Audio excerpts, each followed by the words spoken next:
ou il est interrogé trop tard. C'est souvent très coûteux de refaire un projet. Et donc quand on l'interroge une fois le projet fait, ça veut dire que si le projet ne convient pas, il faut le refaire.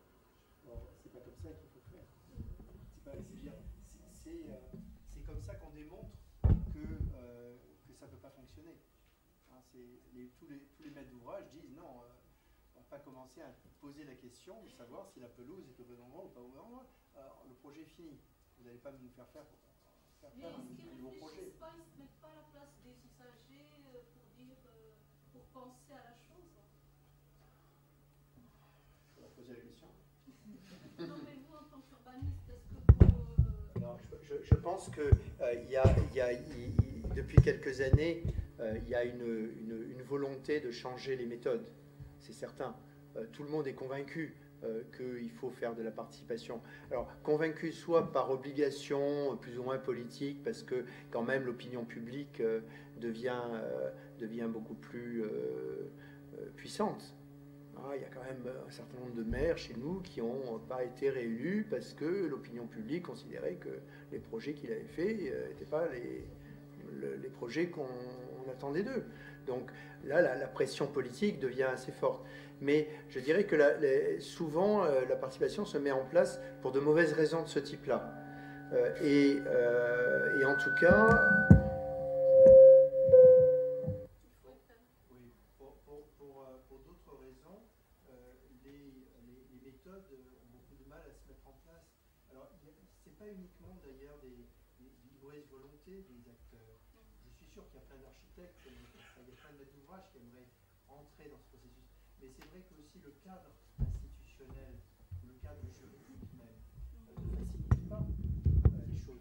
Le fait qu'on choisisse des architectes sur concours, je ne suis pas contre les concours, mais c'est vrai que quand le concours est fait, une grande partie du projet est fait, et on n'a pas encore eu de contact avec les usagers. Oui, donc je veux dire les façons de faire, non, ça je supporte pas. Moi je préfère parler un peu fort. Je sais pas, vous m'entendez là? Le cadre ne facilite pas non plus la procédure de dialogue. Bon, et puis il y a quelque chose dont j'ai très peu parlé, mais qui est essentiel, c'est qu'un projet dure combien de temps? 1 an, 2 ans, 3 ans, 4 ans. Je connais des projets qui durent 10 ans. Mais comment avoir un dialogue régulier avec des gens qu'on appelle des usagers sur un processus de 10 ans, même de 5 ans? Alors, ce qui fait qu'il y a un relais qui se prend par les associations, mais les associations, ce sont souvent des professionnels de la participation qui s'emparent du processus et qui deviennent eux-mêmes des fonctionnaires de la participation, hein, des professionnels, et donc ça perd aussi de son intérêt. Et donc c'est pas simple. Je dis pas que j'ai dit que c'était très complexe. Hein? C'est logique, donc co-innovation multiniveau et à la fois multitemporalité et interaction avec des boucles. Où et quand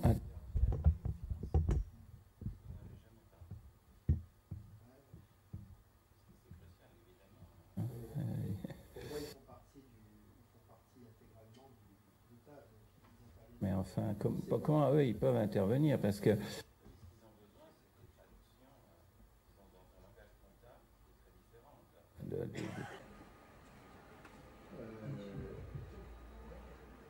les projets, enfin, j'ai une réponse qui est une boutade, c'est qu'effectivement, les financiers sont parmi les gens qui empêchent ce genre de processus de participation, parce qu'effectivement, ils veulent très, très en amont avoir des solutions. Le mécanisme est suivant. Un maître d'ouvrage,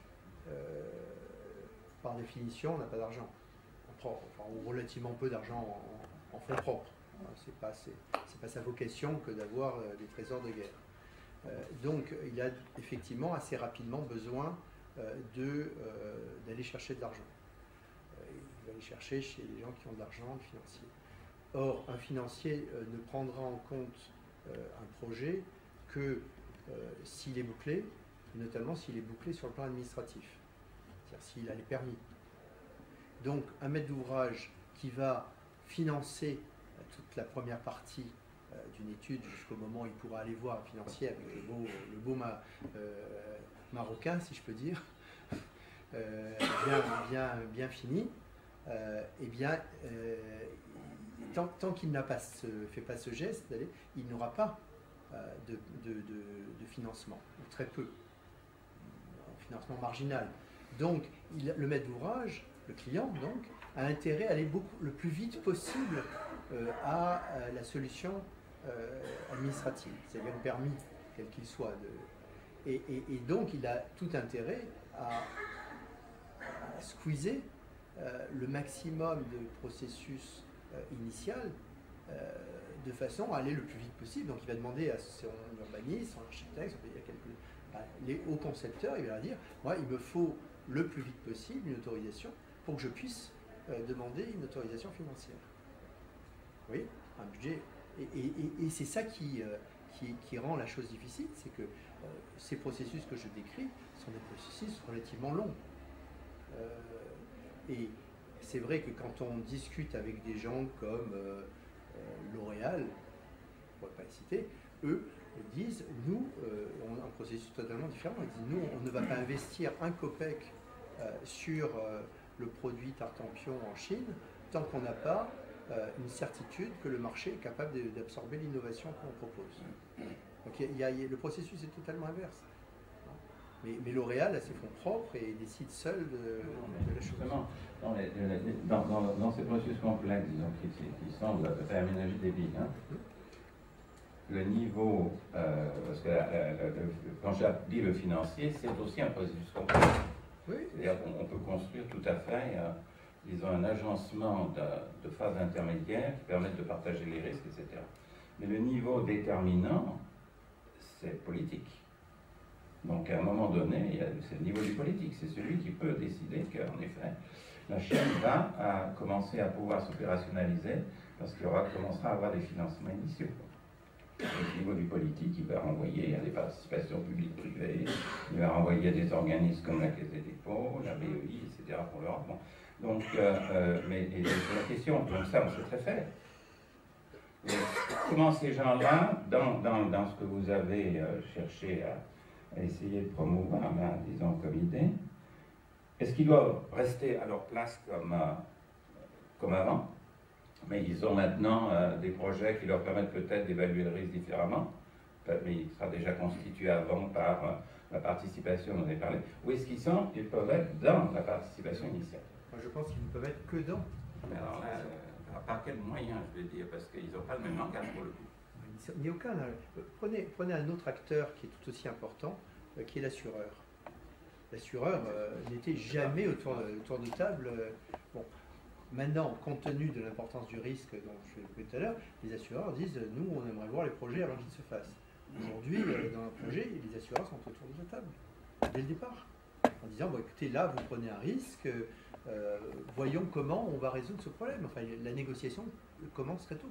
Pourquoi ne pas le faire avec les... Et d'ailleurs, ça se fait avec la Caisse des dépôts est présente au départ de tous les projets d'importance. Hein, je veux dire, les financiers régionaux de la Caisse des dépôts sont toujours là au départ d'un projet.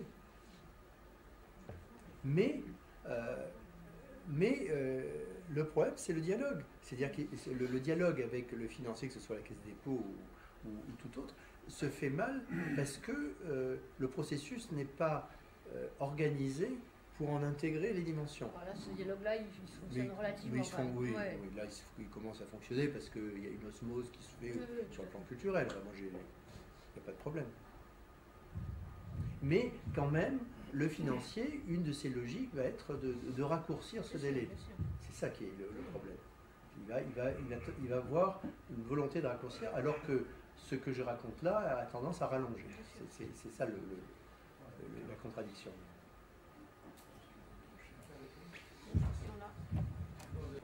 Donc, dans le même ordre d'idée. Non, mais ça va pour l'enregistrement. Ah, pour l'enregistrement, s'il vous plaît. Merci. Merci. Dans le même ordre d'idée, dans une participation, il y a, comme vous l'avez souligné, plusieurs acteurs avec des logiques différentes. Comment le consensus peut être élaboré et la décision, on va dire, établie? Est-ce qu'il y a qu'il y a un niveau, un autre, on va dire, un leadership qui organise quelque part tout ce processus-là et qui, je ne veux pas dire qui tire un peu les ficelles, mais en tout cas qui peut à un certain moment arbitrer dans ce processus. Ma deuxième question, dans la participation, bon, tout le monde je veux dire, a pris conscience de l'intérêt, y compris dans l'amélioration du processus de conception, de la nécessité de la participation. Seulement dans la mise en œuvre, on s'aperçoit qu'il y a quand même un certain nombre de difficultés que vous avez soulignées. Et on se pose la question, est-ce que, par rapport à la ville, parce que l'industrie, comme vous l'avez dit, c'est différent, le processus de production dans l'industrie est différent. Dans la ville où il y a quand même une complexité à la fois des processus de création de la ville, la diversité un peu des intérêts et des logiques d'intervention, est-ce que l'usager n'est pas un petit peu démuni face à cette complexité? Je pose des questions précisément par rapport à l'échelle de l'intervention. Si on interroge un usager, un citoyen lambda, par rapport à la question de devenir de son espace, il sera probablement sensible et attentif à des questions de proximité, à des problèmes qui se posent dans son quotidien, de transport, d'utilisation d'espace public, etc. Il n'aura pas forcément une vision ni stratégique, ni de la complexité un petit peu des enjeux à terme. Alors comment intégrer ça par rapport à cette échelle-là? Autant dans les quartiers de la proximité, on peut envisager, comme l'exemple qui a été cité tout à l'heure, on peut envisager la participation comme étant un processus relativement maîtrisable, autant dans des processus de planification un peu plus complexes sur des territoires plus larges, que ce soit la ville ou des territoires un peu plus larges, dans les territoires de métropolisation. Là, je pense qu'il y a là peut-être une difficulté dont on ne voit pas comment, face à la complexité, face à la diversité des intérêts, comment ça pourrait être mené concrètement. Si pour l'enregistrement, il faut un micro. Là, je vais peut-être prendre ce micro. Là, une expérience canadienne. Je pense que les Nord-Américains ont pas mal réfléchi à cette question pour une raison évidente, c'est que les lois sur l'urbanisme sont beaucoup plus permissives que chez nous. Il n'y a pratiquement pas de cadre, donc tout se négocie. Si on veut faire en dehors des parcs nationaux et de quelques espaces protégés, on peut tout faire n'importe où à condition que le marché y autorise et qu'on ait les autorisations des gens autour. Donc on est obligé de discuter avec les gens autour et c'est eux qui, les neighborhoods, les collectivités, sont eux qui vont donner le permis. Donc eux, ils sont dans l'obligation de négocier et de prendre en compte les fameux associés qui ont vraiment un vrai pouvoir juridique. Il y a même, moi j'ai pas mal de copains architectes qui travaillent pour les communautés urbaines ou rurales, qui ont fait leur quotidien. Et donc eux disent souvent, on a besoin, ce qu'ils appellent des neutrals, des gens neutres, qui sont des médiateurs en fait, et qui organisent le débat. Alors, le problème, c'est que ces gens-là ne sont jamais neutres, ne serait-ce que pour une raison, c'est qu'ils sont payés par quelqu'un. Donc, celui qui paye, comme vous savez, a déjà un petit peu... Mais quand même, si ce sont des gens qui ont vraiment du métier, alors j'en ai rencontré à Montréal, par exemple, des gens qui ont vraiment un métier de négociateur extraordinaire. Tu te souviens, le gars qu'on a fait venir, qui sont des gens qui sont capables de soulever des montagnes, de réunir les gens, etc. Et qui ont, alors je peux vous fournir un peu de documentation, pour ceux que ça vous intéresse, ce sont des gens qui ont mis en place des méthodologies de ce qu'ils appellent du partnering, et qui consistent à réunir tous les acteurs, y compris les financiers, tous les acteurs d'un projet important, pendant quelques jours avant que le projet ne démarre, de façon à ce qu'ils soient informés de tous les tenants et les aboutissants du projet. On leur fait des conférences, des visites de sites, on leur fait rencontrer les gens, tout est fait pour qu'ils soient au courant. Tout est fait aussi pour qu'ils se rencontrent dans des conditions agréables. Ça se passe dans un hôtel, grand hôtel, où ils ont des bons repas, des chats, etc. Bon, tout se passe d'une façon assez conviviale.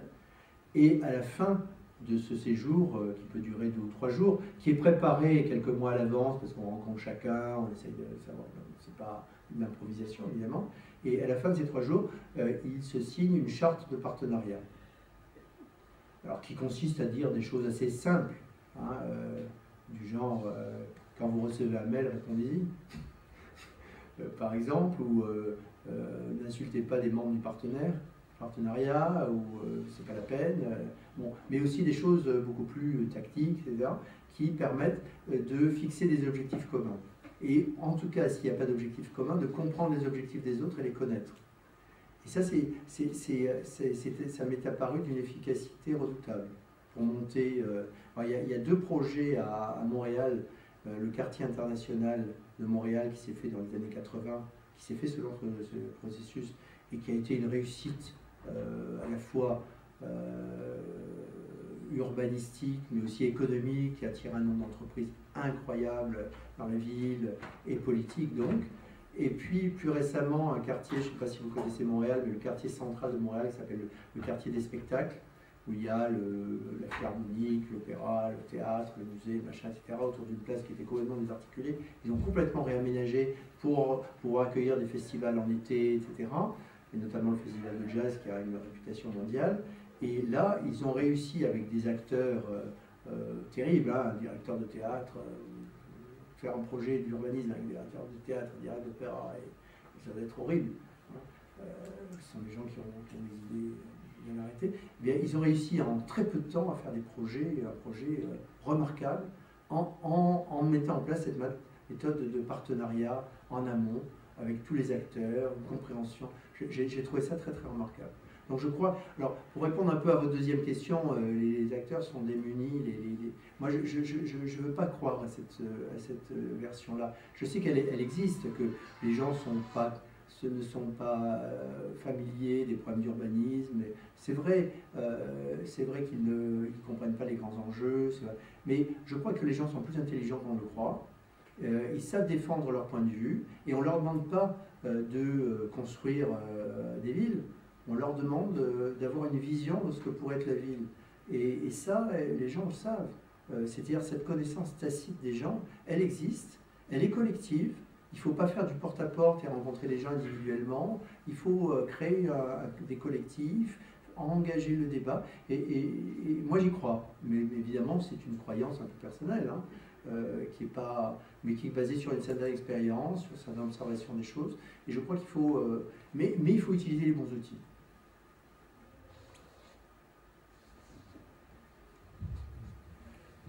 Une question, Isabelle nous dit, les relations entre les métropoles et territoires. Bon, vous avez dit que, que les métropoles aujourd'hui sont en train de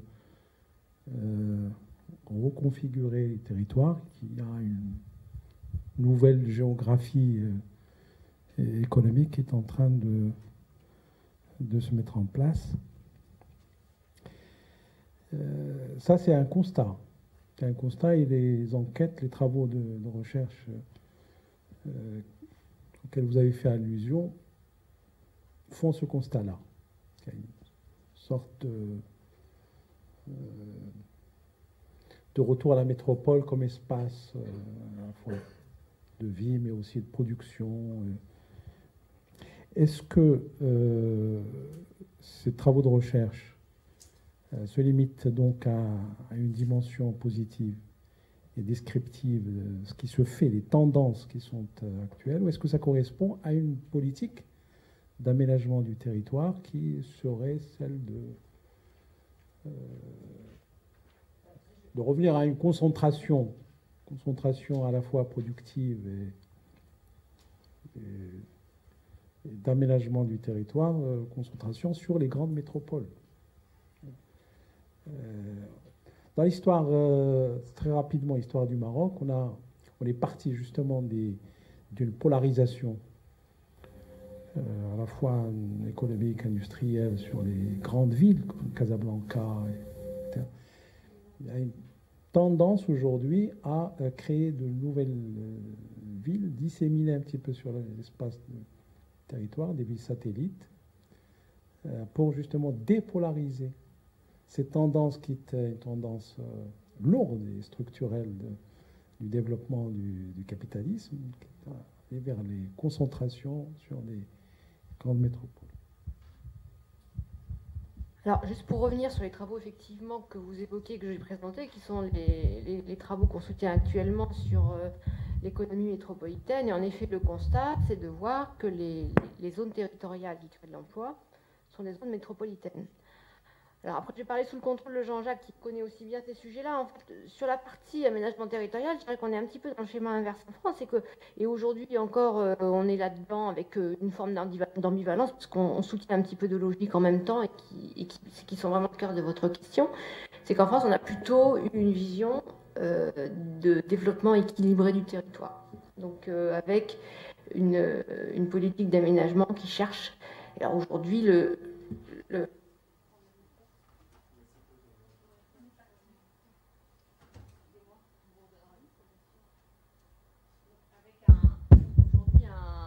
on va même très loin dans cette vision-là, puisqu'on a créé un commissariat général à l'égalité des territoires. Donc, on est vraiment dans la vision de l'aménagement du territoire qui a pour rôle de donner, autant que faire se peut, les mêmes services et les mêmes accès aux services aux différents territoires, aux différents habitants dans les territoires.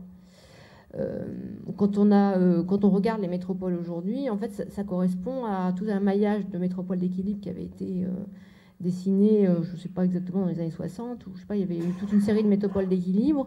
Donc vraiment dans cette vision équilibrée du territoire, de développement du territoire. Cette vision équilibrée a été en plus renforcée par les phénomènes, par les mécanismes de redistribution des revenus et puis aussi de présence publique dans les territoires, des services publics dans les territoires. Donc, et donc, toujours pour citer Laurent Davzy, dont on parlait tout à l'heure, ce qui montrait dans ses précédents ouvrages, c'est que alors que la géographie productive produit de la différenciation territoriale, que ce soit un espace national, mais encore plus à une échelle européenne.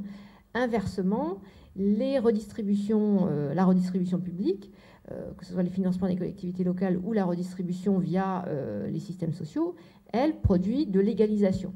Donc il y a tout un travail où on regarde les courbes de production et de revenus par territoire, et on voit qu'il y a, sur la période récente, une convergence sur les revenus qui est assez déconnectée de l'évolution de la production des territoires. Donc on est vraiment quand même plutôt dans cette logique-là en France, d'un aménagement équilibré des territoires. Il y a encore pas très longtemps, on était sur une décentralisation à marche forcée, où on décolocalisait des grands services publics ou des grands établissements publics dans les territoires. Et typiquement, encore une fois, l'avant-dernier ouvrage, livre de Laurent Davzy, montre qu'on a réussi à faire du développement résidentiel qui a contribué à l'égalisation des revenus dans les territoires.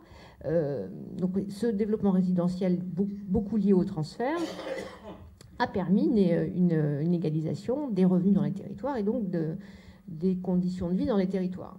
Alors, le constat aujourd'hui de dire en même temps, et ça correspond aussi aux autres éléments de la politique publique sur les territoires, c'est d'une part de constater que les forces de développement de la consommation liée aux transferts publics vont peut-être s'amoindrir, puisque les transferts publics on est dans une période où ils sont plutôt limités, voire auront probablement une tendance à se réduire. Les dotations aux collectivités locales de l'État se réduisent. On a tout un plan de réduction des dotations aux collectivités. Donc cette circulation, comme dit Laurent Davzy, invisible de la richesse, va probablement se réduire, ce qui fait que les facteurs productifs relativement aux facteurs résidentiels vont reprendre de l'importance. Et dans ces mécanismes, ça donne de l'importance aux métropoles, puisqu'aujourd'hui, ce sont les zones territoriales productives qui ont du développement. Voilà, donc on est un petit peu, je dirais, aujourd'hui dans un débat ambivalent qui est d'une part d'être toujours dans une vision plutôt d'aménagement équilibré du territoire, et en même temps de constater que les pôles à venir sont les métropoles. Donc, anticipons quand même sur ça, c'est-à-dire que la dynamique productive, ça va être quand même une dynamique de l'économie métropolitaine. Et qu'est-ce que ça veut dire, du coup, comme vous posez, en termes de dynamique économique, avec la question qui est pour nous essentielle, de savoir comment ces pôles métropolitains entraînent le reste du territoire. Et donc, est-ce que ce sont les secteurs économiques eux-mêmes, enfin industriels eux-mêmes, qui vont avoir les effets d'entraînement, ou est-ce qu'il faut plutôt considérer l'ensemble de l'agglomération, enfin des zones d'emploi, comme des écosystèmes avec une logistique urbaine au sens très large, hein, je veux dire, quand on fait fonctionner des transports, il faut des conducteurs de tramway, ou quand on ouvre des restaurants, il faut des serveurs dans les restaurants, et tout ça, ça fait vivre une zone d'emploi qui va plus loin que la métropole elle-même. Hein. Donc, on pense que les métropoles sont des écosystèmes qui vont avoir effectivement vocation à irriguer des dynamiques économiques. Ça rejoint un petit peu les tensions qui ont été que Michel Agrigeta hier a fait allusion entre politique et économie. Disons qu'on a les deux en France aujourd'hui. On crée à la fois les métropoles, mais on continue à avoir une vision. On a aussi le commissariat général à l'égalité des territoires. Ces dynamiques économiques collectives sont là face à peut-être... C'est là où, en fait, effectivement, il faut adapter les politiques. Il y a un aller-retour en permanence avec le terrain. C'est pour ça qu'on travaille beaucoup proche du terrain. Puis je termine un dernier point avant de donner le micro à Jean-Jacques Thérin. Il se trouve que, en plus, si on prend en compte les enjeux de développement durable, ce sont des facteurs qui vont renforcer les liens entre la métropole et ses territoires avoisinants. D'abord la question, par exemple, agricole, c'est-à-dire qu'aujourd'hui, on va commencer de plus en plus à réfléchir sur l'autonomie d'approvisionnement agricole. Donc, ça veut dire qu'on repense la question de l'économie agricole en lien avec les besoins des métropoles, parce qu'on va développer des systèmes de production énergétique renouvelables qui, eux, s'inscrivent plutôt dans les territoires ruraux. Donc, et on peut imaginer qu'on va avoir un échange coopératif entre une métropole qui va apporter de la dynamique économique et puis des territoires avoisinants qui vont apporter des ressources, qu'elles soient agricoles, qu'elles soient énergétiques ou qu'elles soient aussi de compétences, de ressources humaines. Donc voilà, donc on est plutôt dans... Et ce qu'on cherche à mieux identifier, c'est ces échanges-là. Juste un petit mot pour... Je viens de terminer une étude sur un réseau de villes moyennes en Europe et sur l'influence de la grande vitesse sur le développement des villes moyennes. Et alors, je ne parle donc pas de la France forcément, mais d'une vision un petit peu plus large européenne. Mais c'est vrai que la grande vitesse est faite au départ pour relier des grandes métropoles. Il n'empêche qu'elle s'arrête quand même ça et là dans les régions interstitielles. Et curieusement, effectivement, le danger, c'est un fractionnement fort de ces régions périphériques ou intermédiaires que l'on constate. Un fragment mais il y a là aussi, et c'est intéressant de l'observer de près, là, si ça vous intéresse, je pourrais vous envoyer un dossier là-dessus. C'est intéressant de voir que la géométrie, ou la géographie de ces villes intermédiaires est en train de changer complètement, dans la mesure où elles se trouvent d'une façon ou d'une autre sur une sorte de communauté du corridor qui va assez loin, qui traverse les frontières, et qui leur permet toutes sortes d'échanges auxquels ils n'avaient pas accès auparavant, que ce soit des échanges commerciaux, des échanges universitaires, des échanges culturels entre les différentes activités. Et ça change beaucoup. Cette géographie européenne du corridor est en train de modifier le statut de ces villes intermédiaires, avec le danger que ça leur apporte, mais ça peut aussi leur retirer des ressources, parce qu'il y a une possibilité plus facile de s'en aller. Mais alors ça, c'est le premier élément de la géographie, le corridor. C'est un terme qu'on n'utilisait pas tellement en aménagement du territoire jusqu'à présent. Or, ça devient une véritable réalité. Et puis la deuxième chose, c'est l'ère d'influence de ces villes est modifié complètement là aussi par la grande vitesse, dans la mesure où il se constitue des réseaux de villes moyennes autour d'une ville qui pourrait être privilégiée, mais dans lequel il y a une sorte de partage de compétences et d'échanges assez forts. Alors, il y a des régions qui jouent bien le jeu. Les régions italiennes sont très fortes pour ça, par exemple, parce qu'elles ont aussi des villes beaucoup plus fortes, des villes moyennes beaucoup plus fortes, bien sûr. Les villes allemandes aussi, qui savent un peu jouer de ça, mais il faut qu'elles trouvent des opportunités locales pour le faire. Voilà. Et ça ne peut être basé, on ne peut pas inventer. Oui, mais on ne peut pas inventer des opportunités. Je veux dire, on ne peut pas créer du tourisme, on ne peut pas créer grâce à ça de l'économie. Donc c'est assez intéressant à observer et assez complexe comme ça.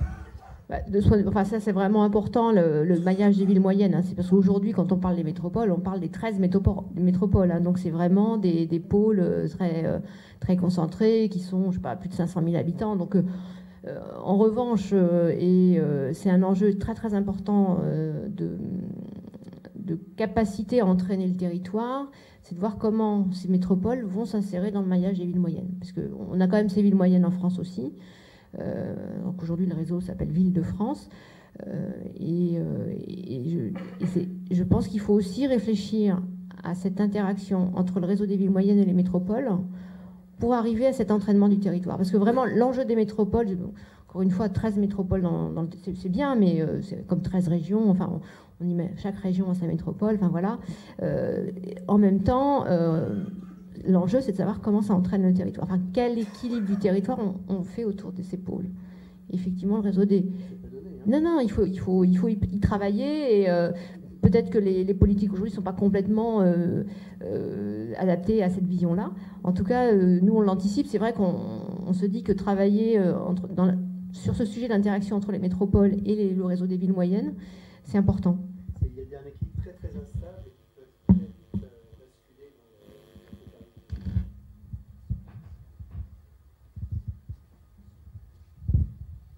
dans qui sont très très riches et qui font vraiment écho à des préoccupations qui sont les nôtres au Maroc aussi. Il y a sans doute une différence davantage de degré dans la façon dont les problèmes se posent que de nature, à mon avis, qu'il s'agisse aussi bien de la question de la participation en matière d'urbanisme que avec ce qui se passe en France. Deux exemples simplement pour vous donner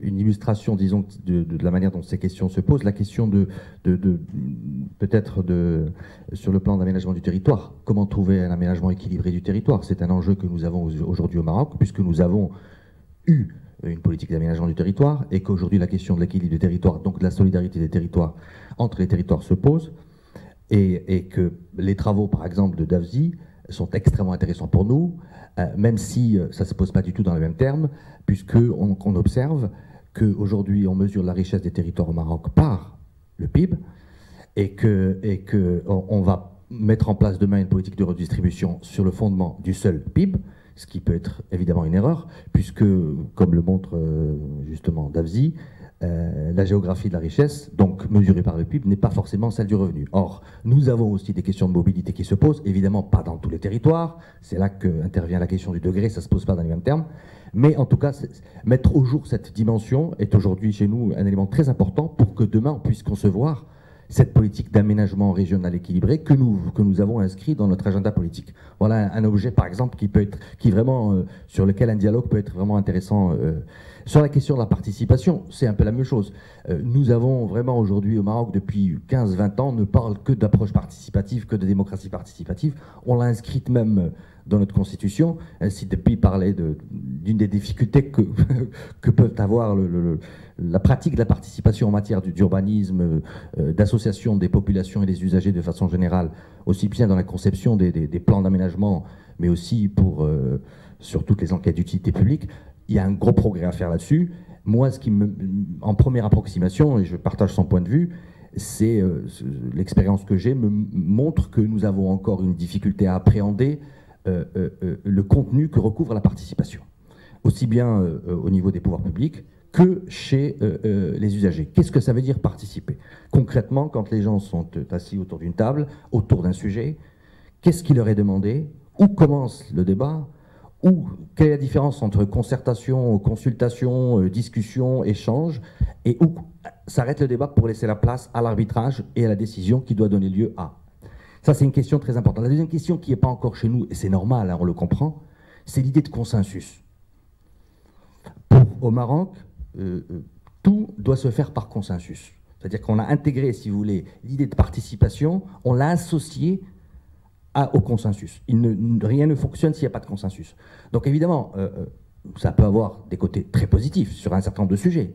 Mais en même temps, le consensus, ça permet aussi de faire le plus petit dénominateur commun. Donc ça peut conduire à des décisions qui ne sont pas forcément les plus audacieuses, les plus intelligentes, les plus...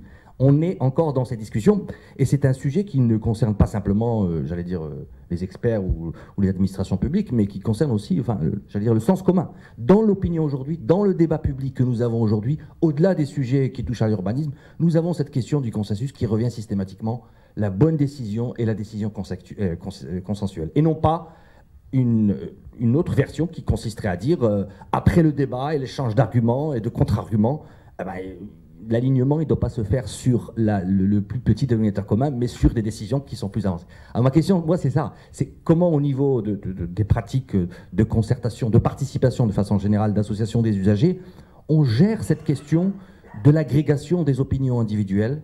Et est-ce que la décision finalement collective, c'est l'agrégation, ou bien est-ce qu'on fait ressortir des points de vue? Comment on construit, en fait, comment on fabrique finalement, en définitive, cette idée, cette innovation qui va voilà. Merci. Je vais dans le même sens qu'Aélie. C'est que le parallélisme qui est fait entre l'innovation dans l'industrie et l'innovation en matière de projets urbains est extrêmement intéressante. Cette approche, néanmoins, elle pose problème. Elle pose problème dans le sens où, en matière d'innovation industrielle, c'est connu, le processus est connu, l'intégration est de mise. Par contre, lorsqu'on parle de projets en matière d'urbanisme, c'est une approche plus artisanale qu'industrielle. Elle est artisanale dans le sens où c'est... vous l'avez dit d'ailleurs, vous avez dit qu'il y a un problème d'innovation dans le secteur. Et comment cette innovation doit émerger au niveau d'un projet d'urbanisme? Est-ce que c'est l'affaire des concepteurs, des urbanistes, ou bien, comme vous le suggérez, c'est une affaire de participation d'acteurs également? C'est-à-dire que les usagers sont partie prenante, doivent jouer un rôle dans ce processus d'innovation. Et vous citez des exemples où la participation joue ce rôle. Et vous avez choisi des pays d'un certain niveau de développement, surtout les pays scandinaves, et là où il y a où ça réussit. Par conséquent, est-ce que dans le projet d'urbanisme, il faut que la société change pour innover? C'est ça la question. C'est-à-dire que on ne peut pas innover n'importe où si on compte sur la société civile. Par contre, si on compte sur les concepteurs, ça c'est autre chose. Ça c'est un autre problème qui est lié à la nature même du projet d'urbanisme. Donc ma question, est-ce qu'il faut changer de société, la société, pour innover en matière de projet d'urbanisme? Alors, non, mais c'est intéressant parce que c'est là on est vraiment dans le cœur du débat. Moi, je vais vous répondre en trois temps.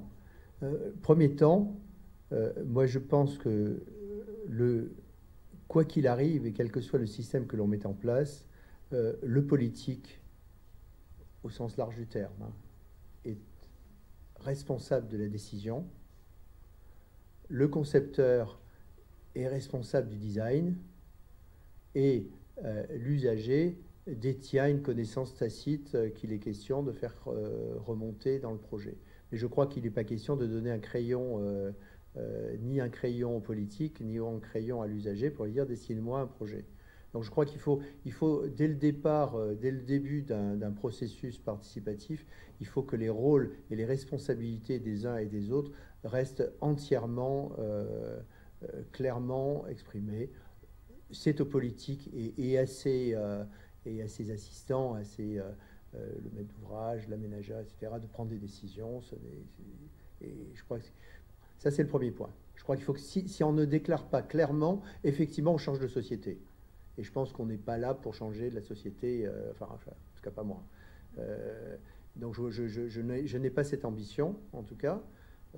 Donc moi je pense que dans les sociétés qui y vivent, qui sont déjà assez compliquées comme ça, je crois qu'il faut clairement affirmer ces trois rôles et s'en tenir, sinon ben, on ne sait plus où on va. La deuxième chose qui est importante, c'est que dans nos milieux, et vous avez raison de l'avoir signalé tous les trois, c'est que on n'est pas dans l'industrie. Moi, je n'ai pas prétendu dire il faut prendre les méthodes de l'industrie et les appliquer à l'urbanisme. Je n'ai pas dit ça, et aussi je l'ai dit, je me suis complètement égaré. C'est pas ça ce que je dis. Ce que je dis, c'est que il y a des mécanismes qui fonctionnent bien dans l'industrie, qui consistent à rendre créatifs les gens plutôt qu'à de créer des conflits. Et c'est ça qui m'intéresse. Et comment on crée de la créativité, c'est en travaillant avant que le projet ne soit fait, plutôt que de travailler après, une fois qu'on connaît tout. Et ça, c'est vrai pour l'habitant, mais c'est vrai pour le financier, c'est pour l'assureur, c'est vrai pour tous les gens qui gravitent autour du projet. Et je suis sûr que même des financiers pourraient être créatifs, ce dont beaucoup de gens dans la salle doutent certainement. Donc je crois à la créativité des gens. Simplement, il y a un problème de temporalité.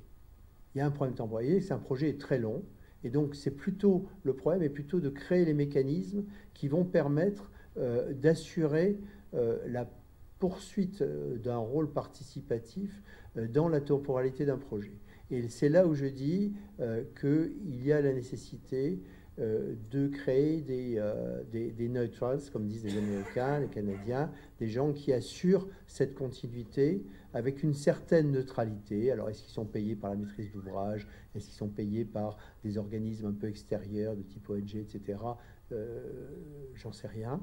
Il est évident que plus ils sont neutres, hein, c'est simple à comprendre. Mais on a besoin de ces gens-là, et on les a rarement. Il y a certains maîtres d'ouvrage qui jouent bien le rôle de ça, mais ils sont trop impliqués. Donc là, il y a quelque chose à créer. C'est plutôt là qu'il faut créer quelque chose. C'est dans ce rôle de suiveur, de go-between, de gens qui savent faire de la négociation. Et ça marche très bien quand on les met en place. Et puis il y a un troisième point qui est important, puisqu'il y a une durée et que les gens partent, les habitants, ça ne veut rien dire, c'est une valeur volatile, etc. Donc il faut faire de l'évaluation. Il faut faire de l'évaluation régulièrement tout au long du projet, chaque fois qu'il y a une phase importante, et c'est à ces moments d'évaluation qu'il faut revenir aux fondamentaux de la participation, parce qu'on ne peut pas leur demander, mais quand on dépose un dossier, quel qu'il soit, il faut qu'il soit évalué, et il faut que les objectifs initiaux soient revenus au bord de la table. Est-ce qu'on a... Alors, moi, je dis toujours, il n'y a aucune honte à ne pas remplir un objectif. Il y a des objectifs qui ne sont pas atteignables. Mais ça, on s'explique. On dit voilà pourquoi on n'a pas atteint cet objectif, pour des raisons économiques, pour des raisons politiques, pour des raisons physiques, etc. Alors, on en rediscute. Et tout projet est fait d'objectifs non atteints, c'est dans la nature même. Mais on évalue. Et si on évalue, on désamorce.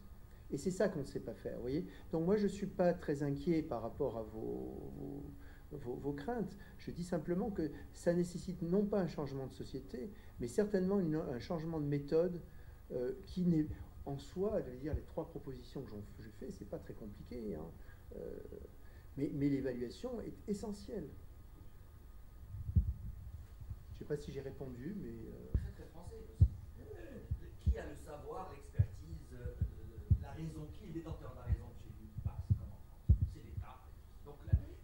participation, c'est l'acceptation d'une idée de remise en cause, hein, et deuxièmement, de la partager avec des gens qui sont des néophytes, qui ne connaissent rien, qui ne sont pas des ingénieurs, qui ne sont pas des architectes, et qui vont nous donner un point de vue dont on doit tenir compte. Il faut être dans un pays avec une société civile très forte pour être acquis. Donc c'est nous vraiment un exercice d'apprentissage qu'on fait.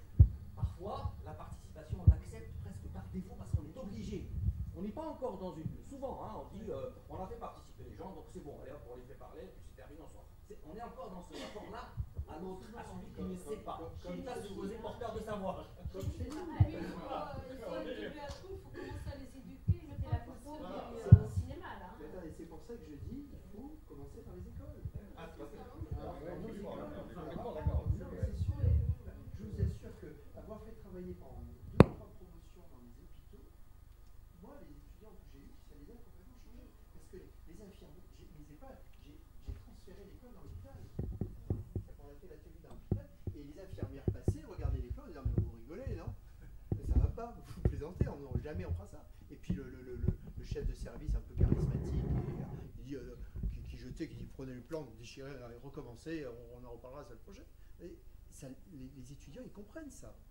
Mais il faut leur apprendre à lécher l'usage, comme je dis. Michel. Je ne suis pas complètement convaincu sur la... Quand vous faites cette comparaison systématique entre l'industrie et puis l'urbanisation, ou tout projet public de grande envergure, d'ailleurs, qui agit sur la société dans son ensemble. En effet, il y a, donc j'ai bien compris tout ce que vous avez dit, c'est-à-dire que le fait de faire des projets de projets permet à la fois de définir des espaces de choix qui sont suffisamment larges pour pouvoir inscrire ensuite, disons, des nouvelles valeurs qui vont être produites dans le temps. Mais dans l'industrie, il y a autre chose qui est au-delà de ça, qui est la finalité. Et la finalité, pour l'industrie, c'est très clair. Hein. L'industrie est capitaliste. Et de toute manière, quelle que soit la complexité et, disons, des mesures de capital et des évaluations qui deviennent plus riches, le critère est défini. Ce critère, c'est la rentabilité du capital. Quand vous êtes dans un espace qui, disons, consiste à structurer des relations, disons, de nombre d'individus humains cherchant une cohésion sociale, le problème est beaucoup plus compliqué puisque la finalité, c'est le welfare social, c'est approfondir. La soutenabilité, c'est ça fondamentalement, faire en sorte que le welfare social s'accroît. Or, le welfare social n'est pas l'agrégation. Ça, c'est un résultat d'un théorème qui a été démontré il y a plus de 50 ans, n'est pas l'agrégation des utilités individuelles. Et donc, sa définition, en fait, opérationnelle, n'a pas jamais été connue. Enfin, la solution, elle se trouve dans des travaux philosophiques, c'est-à-dire dans ce que dit Rawls sur la justice, hein, le principe de la justice, ou dans ce que dit Sen notamment sur la question des capacités, etc. Mais arriver à fabriquer, donc ça veut dire qu'on n'est plus du tout dans l'espace qui est celui des coordinations industrielles. Et la question aujourd'hui, c'est que cette finalité-là, qui n'a pas encore trouvé, disons, de mode opératoire en ce qui concerne le lien du politique et de la société civile, en fait. Et je ne suis pas sûr que ce qu'on a dit ce matin suffise à disons, donner une voie, je ne dirais pas une réponse, mais une voie vers ça. Alors ça, c'est une transformation de la société, en fait.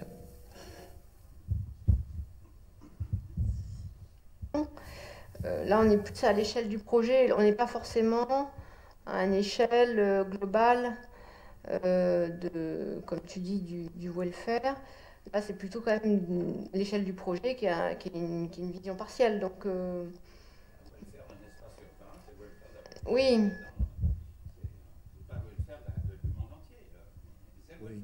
Oui, mais encore une fois, je n'ai pas prétendu qu'il fallait faire des transferts méthodologiques d'un part à l'autre. Je reviens encore peut-être sur ce que j'ai essayé de dire, c'est que aujourd'hui, dans notre domaine, il y a une lacune formidable, c'est qu'on n'intègre pas tout simplement la connaissance tacite des gens dans nos projets. Moi, je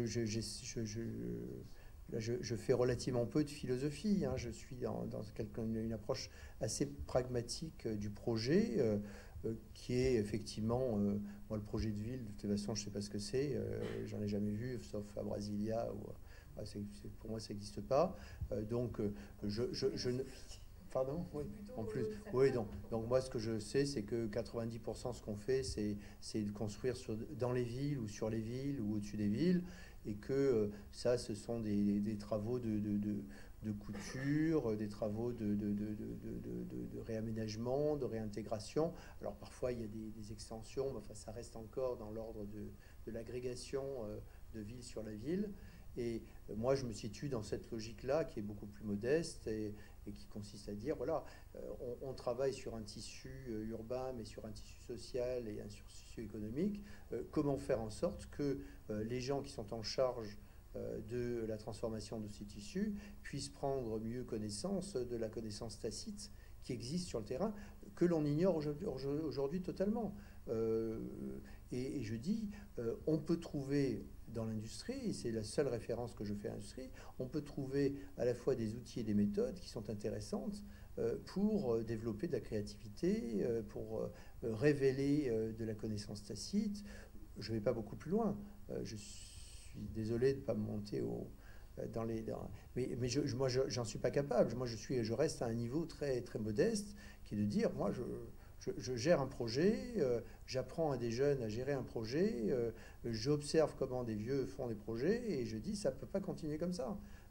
Et je dis, il n'y a que deux moyens. Le premier, c'est de faire le projet du projet, c'est-à-dire de mieux révéler en amont les interactions entre ces connaissances tacites et puis les connaissances de projet et puis les connaissances urbaines, et puis assurer un suivi tout au long du processus à travers des médiateurs. J'ai mal répondu à votre question tout à l'heure, mais c'est vrai qu'il y a des institutions, il y a des associations, des ONG, des architectes qui se sont spécialisés dans cette médiation et qui font ça relativement bien. Pour l'instant, ils sont un peu expérimentaux et homéopathiques un peu à travers le monde, mais il y a des gens qui font un très bon boulot, donc il faut peut-être mieux révéler ce travail, et puis ensuite évaluer à des périodes régulières par rapport à des objectifs sur lesquels on s'est engagé avec ces populations, avec ces gens, avec ces acteurs. Voilà, moi je suis... Je voulais juste préciser un peu dans le prolongement d'observation avec Michel Aglietta, par rapport à dans votre modèle, par rapport à ces trois logiques constitutives de l'urbain, quelle que soit sa dimension, projet local, projet métropolitain. Trois logiques: la logique publique, la logique privée, la contrainte du marché, l'efficience financière, etc. Et puis la logique du commun, qui, effectivement, les usagers... ils ont des choses en commun à gérer, ils ont une expertise tacite, une connaissance tacite que personne d'autre ne peut avoir et qui est importante à prendre en considération. La question de la hiérarchie des logiques. Quelle est la logique qui doit prédominer dans le modèle urbain, dans le modèle de conception, d'élaboration et d'exécution d'un projet urbain? D'abord, il est très divers d'un projet à l'autre, hein, d'un pays à l'autre. Si vous allez aux Pays-Bas, où le pouvoir politique local est très faible, c'est beaucoup plus facile de prendre le pouvoir en tant qu'habitant. Je veux dire, les projets participatifs aux Pays-Bas se développent beaucoup plus qu'ailleurs, pour la raison très simple, c'est que le pouvoir politique local est très faible. Les maires ne sont pas élus, sont nommés par la reine, sont plutôt des médiateurs, des négociateurs que des... Donc là, c'est assez facile. Donc je crois qu'on ne peut pas dire il y a un modèle. Je veux dire, ça dépend du contexte, ça dépend de la volonté politique d'agir. c'est pas au Canada, au Québec, c'est sans doute beaucoup plus facile que chez nous, parce que là aussi, le pouvoir politique est relativement faible, pas aussi faible qu'aux Pays-Bas, mais relativement faible, que les associations communautaires, les associations de quartier ont un pouvoir beaucoup plus important. Donc le rapport de force, il se fait aussi en fonction du contexte local. Et puis, il y a des villes qui décident de mettre en place un processus fort. C'est le cas de l'agglomération lilloise chez nous, où les politiques autour de l'agglomération lilloise ont dit « nous voulons mettre en place des processus, etc. » Alors, qu'il faudrait analyser, parce qu'il y a comme tout processus qui se met en place, il y a des erreurs, il y a des loupés, mais il y a aussi des avancées intéressantes. Donc, là, c'est des choses qui sont en cours, donc il faut les observer. Donc je crois qu'il n'y a pas un modèle général, universel. Il est très, très lié. Mais je pense quand même que c'est le pouvoir politique qui dicte tout le reste. Hein. S'il n'y a pas de volonté politique, il ne se passe rien. Bah oui, si le politique n'est pas là... S'il vous plaît, par rapport à la remarque de M. Albieta, on ne peut pas mesurer le welfare social, mais on peut l'approcher. Ça se ressent au niveau de la sécurité, de la qualité de vie, et indirectement les prix augmentent au niveau de... C'est bon, c'était juste...